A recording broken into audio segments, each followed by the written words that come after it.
Hello. आज मैं आपको पढ़ाने वाला हूँ, जो हमारा आज का टॉपिक है कि क्लास 12th का केमिस्ट्री पढ़ा रहा हूँ मैं, और चैप्टर जो अपना सॉल्यूशन है उसका, और जो मैंने टॉपिक ले रखा है यहाँ पे वो है calculation on elevation of boiling point. Calculation on elevation of boiling point यानी क्वथनांक का उन्नयन, जो कल मैंने आपको पढ़ाया था उसके बेस पे जो कैलकुलेशन होती है, जो सवाल बनते हैं, तो वो सवाल मैं आज आपको कराने वाला हूँ। उनमें से एक सवाल हमने क्वेश्चन किया है कैलकुलेशन का, वो ये है कि 6 ग्राम यूरिया को 600 ग्राम जल में घोलकर 1 बिलियन बनाया गया, जिसका मोलर उन्नयन स्थिरांक 0.52 kelvin kilogram mole inverse, kelvin kilogram mole inverse है। बिलियन के क्वथनांक में उन्नयन ज्ञात कीजिए।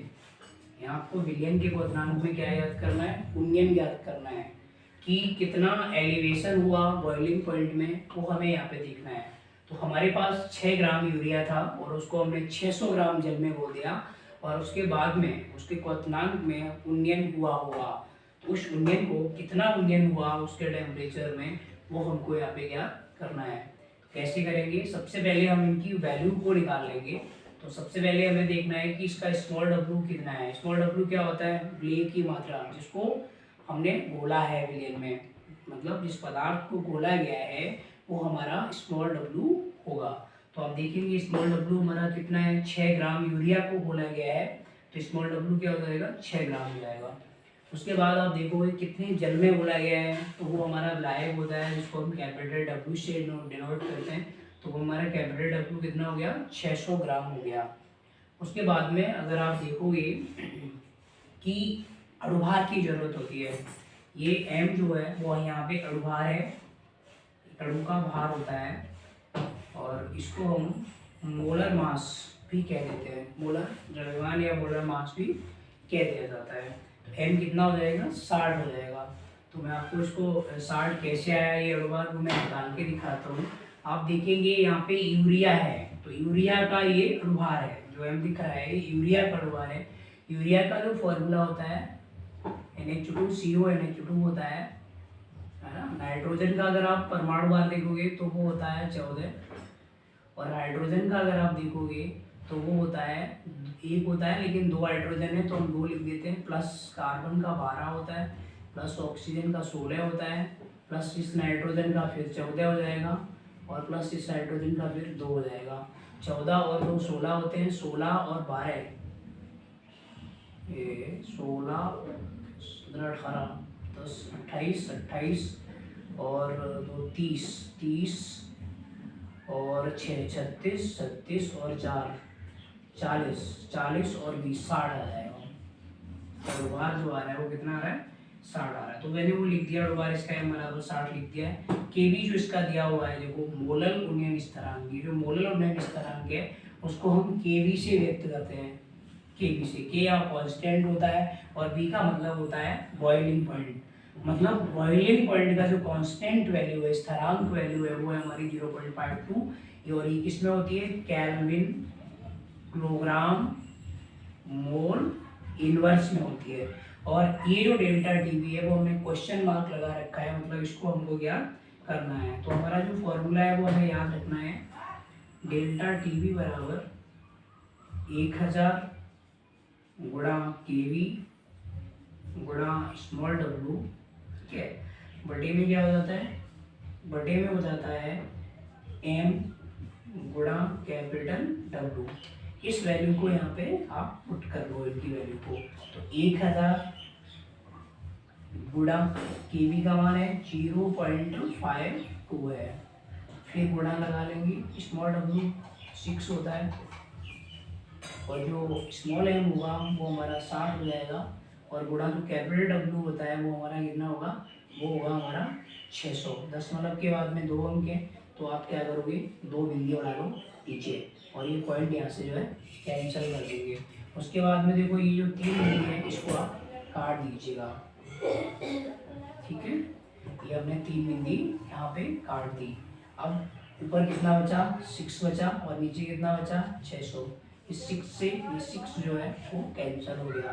अब आपका कितना बचा ऊपर 5 और 2 बचा हुआ है, और नीचे कितना बचा हुआ है 600 बचा हुआ है ना। इसको आप हल्का कर सकते हो, अगर आप इसको 2 से कैंसिल आउट करोगे तो ये हो जाएगा, 4 से भी हो जाएगा ये, और 4 से कैंसिल आउट हो जाएगा, 4 एकम 4 होता है, ठीक है। अब बचा 1 और 4 दिया 12 होता है, और ये भी हो जाएगा 4 एकम 4, और यहाँ बचा कितना 2, तो 4 पंजे 20, 150 हो जाएगा।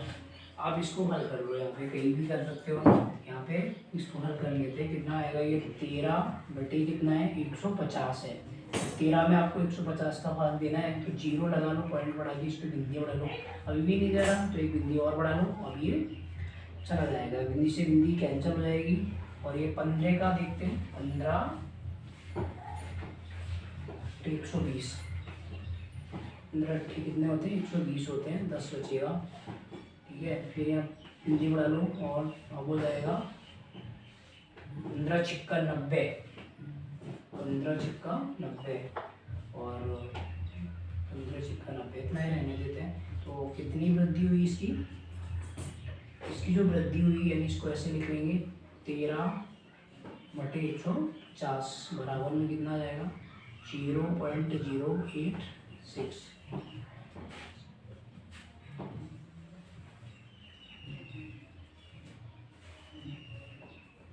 इसका जो 0.086 डिग्री सेल्सियस जो हमारा आया है, वही है हमारा क्वथनांक में उन्नयन। ये वृद्धि हुई है हमारी इसमें क्वथनांक में, जब हमने इस पानी में 600 ग्राम जल में जब हमने 6 ग्राम यूरिया मिलाया, तब हमारा जो क्वथनांक में उन्नयन हुआ 0.086। बहुत सिंपल सा सवाल था। इसी तरह की सवाल जो होते हैं वो बोर्ड एग्जाम में बनते हैं, इसमें थोड़ा परिवर्तन हो जाता है, लेकिन सवाल बदल सकता है, लेकिन जो कॉन्सेप्ट होता है वो यही रहता है। हमको 6 ग्राम यूरिया है, हमारा 600 ग्राम जल में घोला गया, वो हमारा कैपिटल W हो जाएगा, और इसका जो मोलल उन्नयन इस तरह के वो Kb 0.52 दे रखा है। यूरिया का अणुभार हमने तरीका बता दिया, M कैसे निकालते हैं, ये 60 M अणुभार है वो इस तरह से निकाला जाता है किसी का मोलर मास, और उसको हम डेल्टा डी भी क्वेश्चन मार्क लगा के उसका सूत्र को रख के उसमें वैल्यू को पुट किया, और हमने उस सवाल को हल किया, तो हमारा कितना है 0.086 जो है वो क्या आ गया, वो आया हमारा क्वथनांक में उन्नयन। सवाल को नोट कर लेंगे।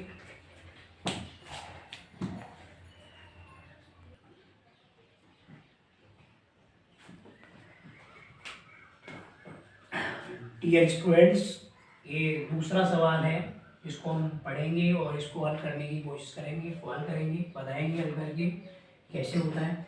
दूसरा जो क्वेश्चन है हमारा वो है, एक अवाष्पशील पदार्थ के 2.5 ग्राम को 100 ग्राम बेंजीन में घोलने पर क्वथनांक में 0.4 डिग्री सेल्सियस की वृद्धि हुई।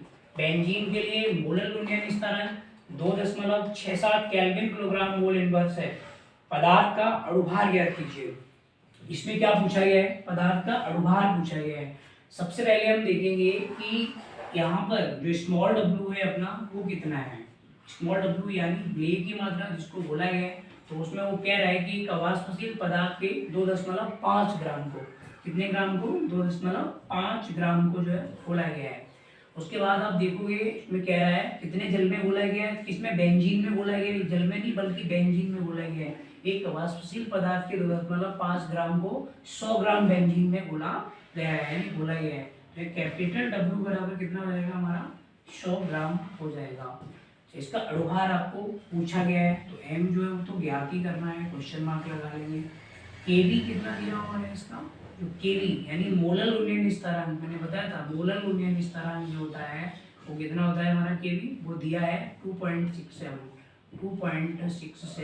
केल्विन किलोग्राम मोल इनवर्स, ये होता है हमारा Kb दिया है।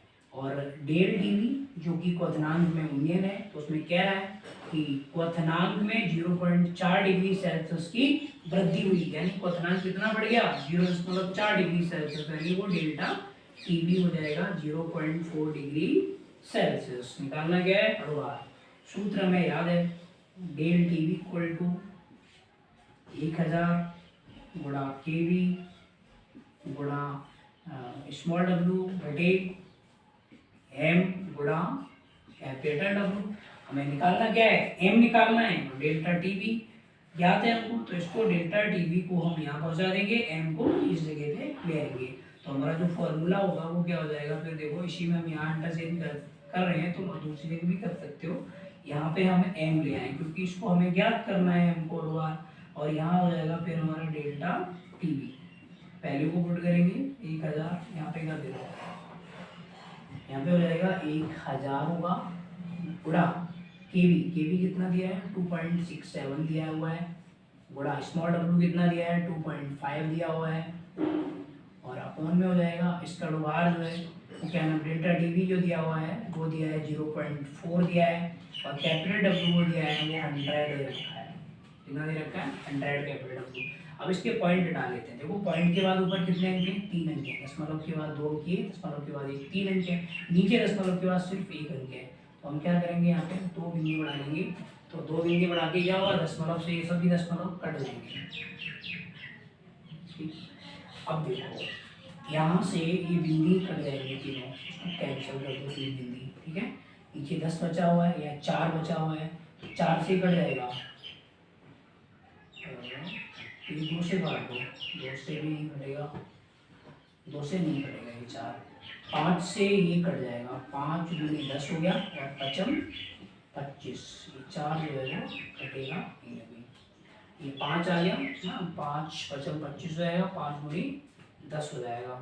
अब देखो इसको, अब ये 2 से कट नहीं रहे हैं, 4 से कट नहीं रहे हैं, तो इसको हम क्या करेंगे इनका गुणा कर लेंगे। 5 सत्ते 35 होता है, और 5 छिक्का 30 होता है, 30 और 30 कितना हो जाएगा 33 हो जाएगा, और 5 दूनी 10 10 और 3 13, दशमलव लग जाएगा थोड़ा बाद, ठीक है। ये आ जाएगा हमारा 13.35, और बटे में कितना आ जाएगा 2, इसको कैलकुलेट कर लेंगे, नहीं बटे में 2 नहीं होगा, ये 4 बढ़ेगा, 4 दूनी 8 हो जाएगा, ठीक है। और इसका जो आंसर है वो आ रहा है 167 आ रहा है, ये दशमलव तो इसमें रहेगा ही नहीं, गलत लगा दिया मैंने, 1325 पूरा आंसर होगा इसका 1325। अब इसको हल कर लेंगे, तो 8 एकम 8 होगा, कितना बचा 8 एकम 8 है, 5 बच रहा है, 5 बच रहा है, तो यहाँ 53 हो जाएंगे, तो 8 6 48 और 7 167 जो है वो इसका आंसर आपको मिल जाएगा। और ये किस में आएगा अणुभार, अणुभार जो होता है उसका कोई यहाँ पे यूनिट नहीं है, 167 जो आएगा वो अणुभार आएगा किसका, एक आवासशील जो पदार्थ है उसका जो अणुभार आ रहा है वो कितना आ रहा है 167 आ रहा है।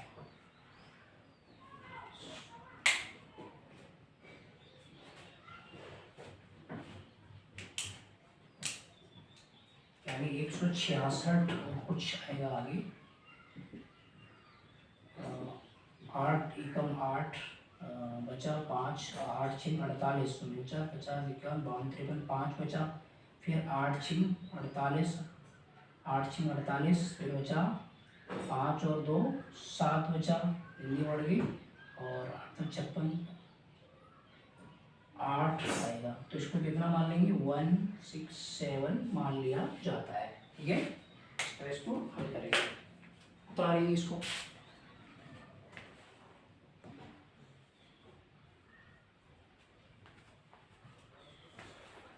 एक और सवाल है कि क्वेश्चन नंबर 3 देखेंगे, एक अवाष्पशील पदार्थ के 2.5 ग्राम को 200 ग्राम बेंजीन में घोलने पर क्वथनांक में 0.4 डिग्री सेल्सियस की वृद्धि होती है। पदार्थ के अणुभार, पदार्थ का जो अणुभार है ज्ञात करना है।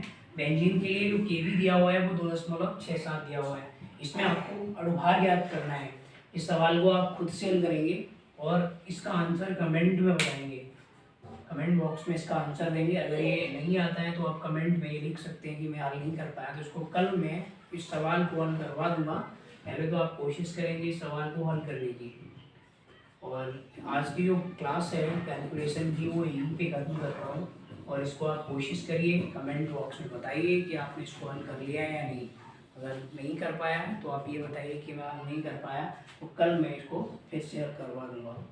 धन्यवाद।